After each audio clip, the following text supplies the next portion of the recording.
Welcome students, आज हम चर्चा कर रहे हैं इस वीडियो में सेकेंड ईयर क्लास के लिए व्यंजना शब्द शक्ति का आगे का व्यंजना व्यंजना जिसमें व्यंग्यात्मक प्रतीति होती है। व्यंजना शब्द की वह शक्ति है जिसमें व्यंग्यार्थ प्रकट होता है, जहाँ न वाच्यार्थ से काम चलता है न लक्ष्यार्थ से काम चलता है, अपितु एक तीसरा अर्थ लेना पड़ता है और उसे व्यंग्यार्थ कहते हैं। जहाँ व्यंग्यार्थ से अर्थ की प्रतीति हो वहाँ व्यंजना शब्द शक्ति होती है। अतः संकेतित अर्थ भी ना लगे, लोक प्रसिद्ध और संकेतित अर्थ भी ना लगे, और तत्संबंधित जो लक्ष्यार्थ है वो भी ना लगे, तो कोई अन्य अर्थ ही लेना पड़ता है, वहाँ व्यंजना शब्द शक्ति होती है। जैसे यह कहा जाए आप तो बड़े गुरु, कहने के ढंग पर अगर व्यंग्यपूर्वक कोई बात कही जा रही है, वैसे तो गुरु का मतलब अगर हम सीधा सीधा अर्थ लेंगे तो जो है गुरु का मतलब आदरणीय व्यक्ति होगा, पर यदि हम किसी को व्यंग्य रूप में कह रहे हैं आप तो बड़े गुरु हैं, इसका मतलब कि आप तो बड़े धूर्त हैं। तो ये जो अर्थ है धूर्त अर्थ, ये जो है व्यंजना शब्द शक्ति से लिया गया है। इसके अर्थ को व्यंग्यार्थ माना जाता है और इसके दो भेद, एक शाब्दिक व्यंजना और एक आर्थिक। दो भेद हैं व्यंजना शब्द शक्ति के, एक शाब्दिक और एक आर्थिक। पहला शाब्दिक व्यंजना, शाब्दिक व्यंजना, और दूसरा आर्थिक व्यंजना। दो अर्थ इसके हो गए, आर्थिक व्यंजना और शाब्दिक। जहाँ व्यंग्यार्थ किसी शब्द विशेष में हो तो और शब्द विशेष पर आश्रित हो, वहाँ शाब्दिक व्यंजना कहलाती है। और ये शब्द शक्ति जो शाब्दिक व्यंजना है केवल अनेकार्थी शब्दों पर में अधिक होती है। जैसे कहा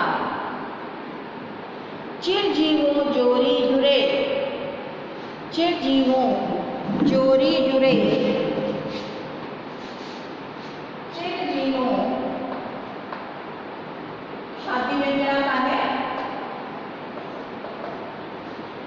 चिरजीवों जोरी जुरे, जुरे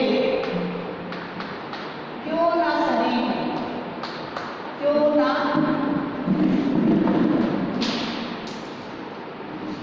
सने गंभीर, ना सने गंभीर को घटिए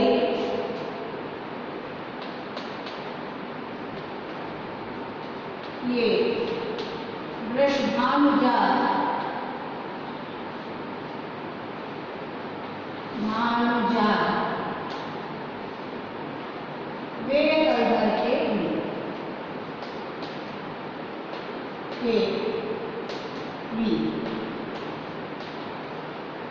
वे हलधर के चिरजीवो जोरी जुड़े क्यों न सने गंभीर को घटिए वृषभानुजा वे हलधर के वीर। तो यहाँ पर हलधर के वीर के भी दो अर्थ हैं और वृषभानुजा के भी दो अर्थ। एक तो वृषभ की अनुजा, वृषभ की प्लस अनुजा, एक तो यह हो जाएगा, तो वृषभ की अनुजा कौन थी? गाय थी। और दूसरा हो जाएगा वृषभानु, वृषभानु जा, वृषभानु की पुत्री। दो अर्थ हो गए, एक तो वृषभ की अनुजा अर्थात गाय, दूसरा हो गया वृषभानु की पुत्री अर्थात राधा।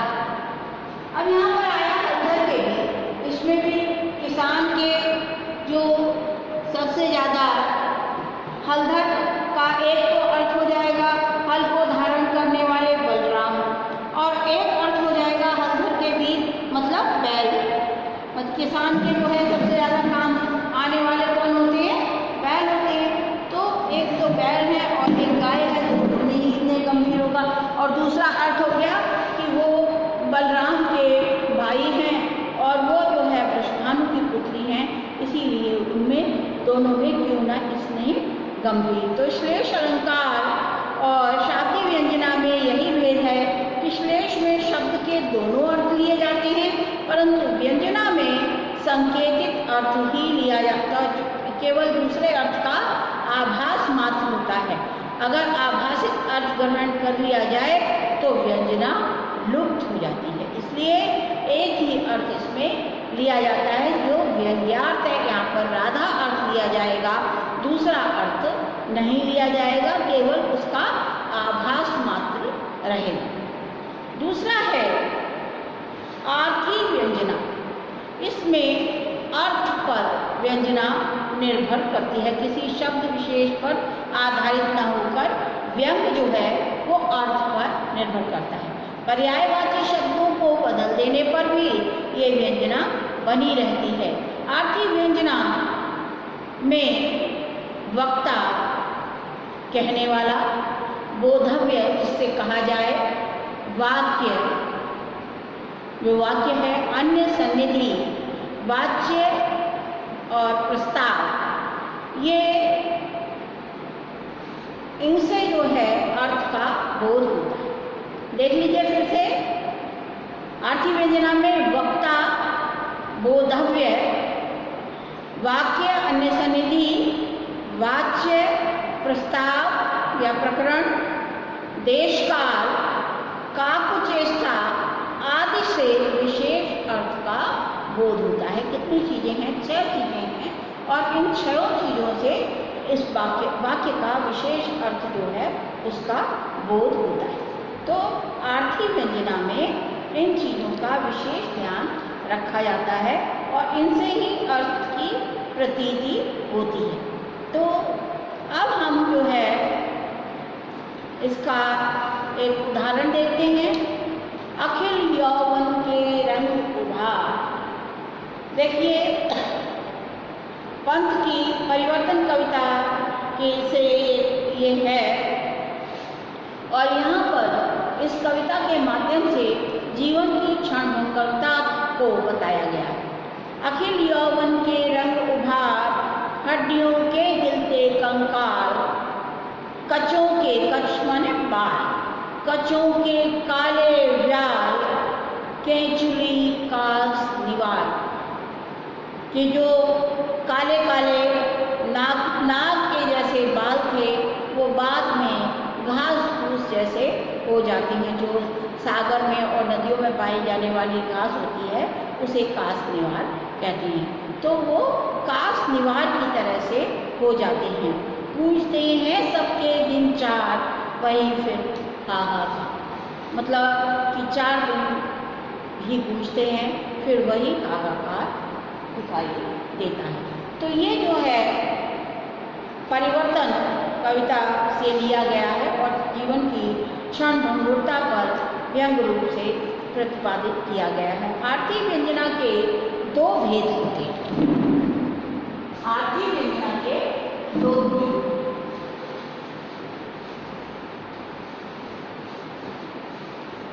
आर्थी व्यंजना के 2 भेद। एक तो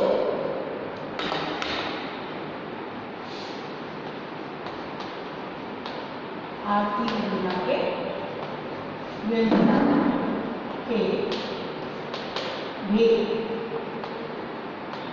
आर्थी व्यंजना के 2 भेद हो गए। एक तो लक्ष्मणमूला, एक तो हो गई अविधामूला आर्थी व्यंजना, और दूसरी हो गई लक्षणामूला आर्थी व्यंजना। पहले है अविधामूला, अविधामूला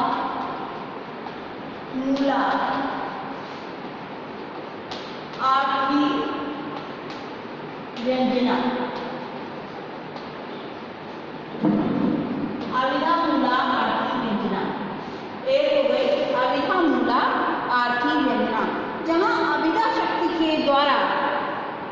अभिधेय अर्थ से सीधा व्यंग्यार्थ प्रकट हो जाए वहाँ अभिधामूला आरती व्यंजना होती है। उद्धव शतक में उद्धव कृष्ण से जाकर गोपियों की दशा कहते हैं और गोपियों की दशा कहते कहते उद्धव की जो स्थिति होती है उससे कृष्ण अपने आप ही समझ जाते हैं कि गोपियों की क्या हालत होगी।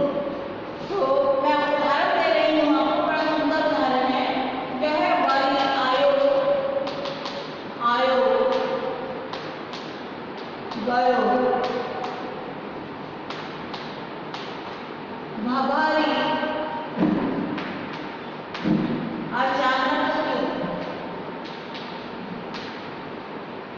अचानक क्यों, प्रेम करो प्रेम करो करो,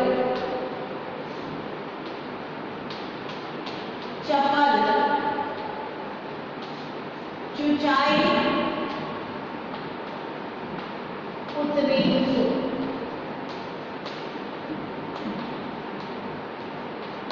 गहवरी आयो भरो भवरी अचानक क्यों, प्रेम करो चपल चुचाई उतरी तो, नेक कही बैननी नेक कही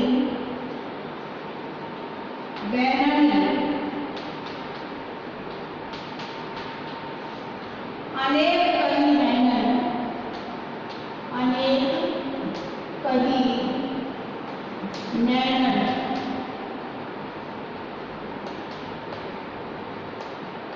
नैनन रही सही सोई, कई दिन हिचकीन सो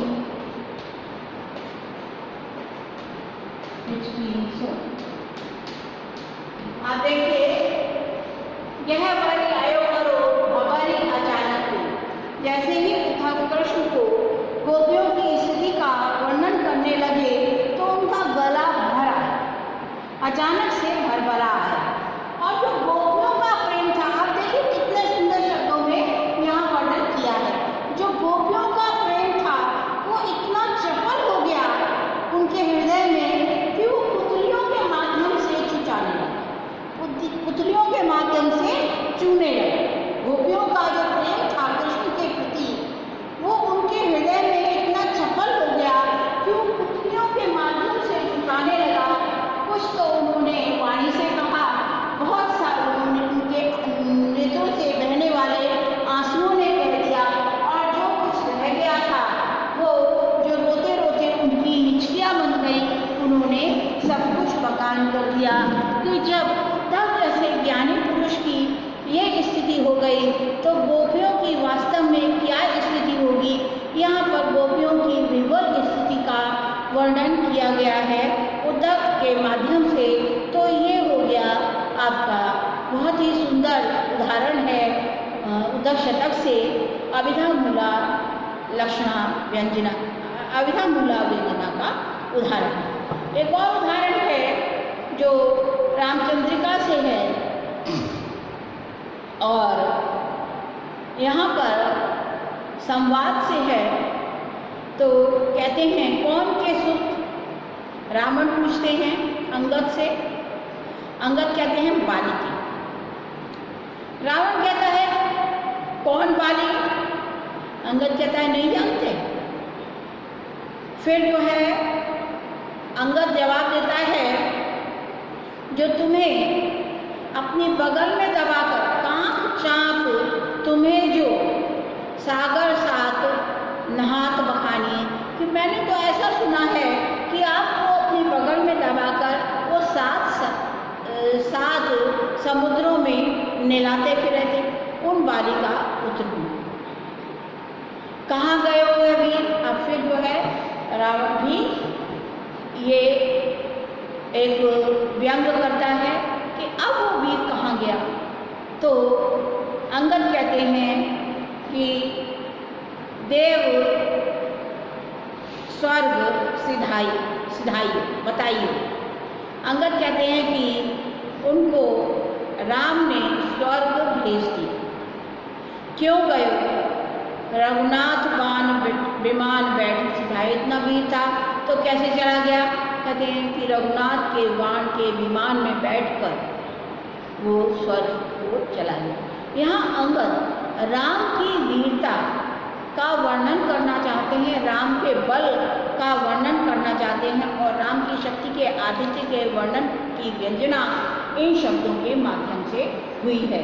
और अब मैं दूसरी व्यंजना, आरती व्यंजना का दूसरा जो भेद है, लक्षणामूला आरती व्यंजना की चर्चा करूँगी। लक्षणामूला आरती व्यंजना दूसरा है लक्षणामूला आरती व्यंजना। लक्षणामूला आरती व्यंजना। यहाँ देखिए कि जो है लक्षणा के द्वारा जब व्यंग्यार्थ लिया जाए, पहले वाच्यार्थ से फिर लक्ष्यार्थ से फिर व्यंग्यार्थ लिया जाए, तब लक्षणामूला आरती व्यंजना होती है। जैसे किसी व्यक्ति को माना जाए कि यह बैल है, अर्थात बैल जैसा मूर्ख है, अविधेय अर्थ होगा क्योंकि मानव बैल नहीं हो सकता। मूर्ख शब्द लेने, मूर्खता का आधिक्य होने के कारण भी उसका ये अर्थ लिया गया है। यहाँ पर एक और उदाहरण है और वो उदाहरण भी उद्धव शतक से ही है। टूकी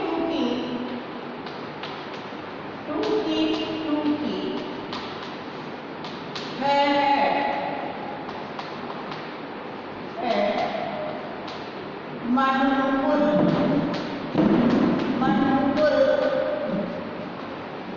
हमारो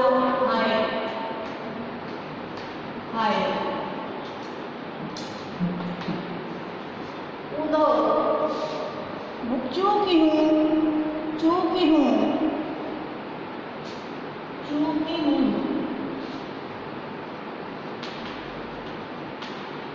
कठोर बैन पाहन चलाओ ना।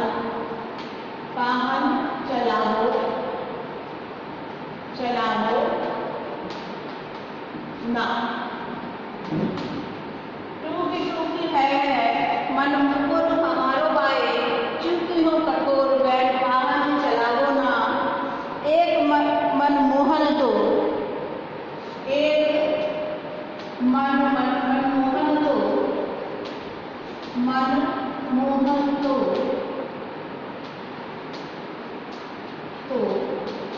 बस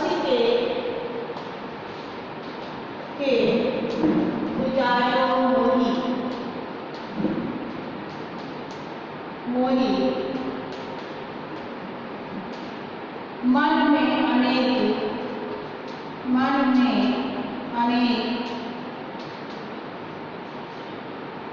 मनमोहन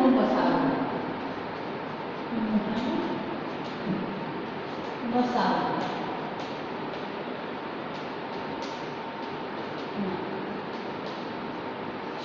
कहते हैं कि हमारा जो मन है वो शीशे के समान है और हे उद्धव, तुम गलती से भी कठोर वाणी रूपी पत्थर मत चलो, क्योंकि एक मनमोहन ने तो हमारे हृदय में बसकर हमें उजाड़ दिया है। अब अगर कोई शीशा टूटेगा तो उसके अनेक टुकड़े होंगे और शीशे की ये विशेषता होती है कि जितने टुकड़े होते हैं, जितना भी टुकड़ा हो छोटा, उसमें पूर्ण प्रतिबिंब ही दिखाई देता है। तो इस तरह से अगर हमारा मन रूपी दर्पण टूट गया तो उसमें अनेक मनमोहन के रूप दिखाई देने लगेंगे। यहाँ पर अपने हृदय में उनकी अनन्यता का जो भाव है, उस भाव को व्यक्त करने के लिए ये कहा गया है। तो यहाँ पर जो है अब लक्षणामूला आरती व्यंजना है बहुत ही सुंदर और अनुपम तार्किक व्यंजना है। इसके अतिरिक्त भी कुछ विद्वानों ने कुछ व्यंजना के भेद दिए हैं और वो मैं आपको बता देती हूँ। वस्तु व्यंजना, पहला, जिसमें कोई तथ्य या बात व्यंजित हो, जैसे हाथ को हाथ सुझाई नहीं देता, तो वो वस्तु व्यंजना होगी। अगला है अलंकार व्यंजना, जिसमें अलंकार के माध्यम से व्यंजना हुई हो, वह अलंकार व्यंजना होती है। जैसे काक सरवरी ओई देव मयंको, ओ निकलंक चांद कलंकी, ओ निकलंको, यहाँ पर व्यतिरेक अलंकार की व्यंजना हुई है। चांद को चांद से भी अधिक सुंदर पद्मावती का रूप बताया गया है, अतः यहाँ अलंकार व्यंजना है। भाव या रस व्यंजना, जहाँ किसी भाव, हृदय में स्थित किसी विकार या भाव से व्यंजना हो, वो भाव व्यंजना होती है। तो यहाँ पर मैं उदाहरण दे रही हूँ स्मृति नामक संचारी भाव का। जब जब पनघट जाऊँ सखीरी वह जमुना के तीर, जब जब पनघट जाऊँ सखीरी वह जमुना के तीर, भारी भारी जमुना उमगी चलत है, भारी भारी जमुना उमगी चलत है, इन नैनन की तीत की नेत्रों के माध्यम से जो है वो यमुना है वो उमग कर चल रही है। तो ये आपकी शब्द शक्तियाँ यहाँ पर समाप्त हो गई। तो थैंक यू स्टूडेंट्स।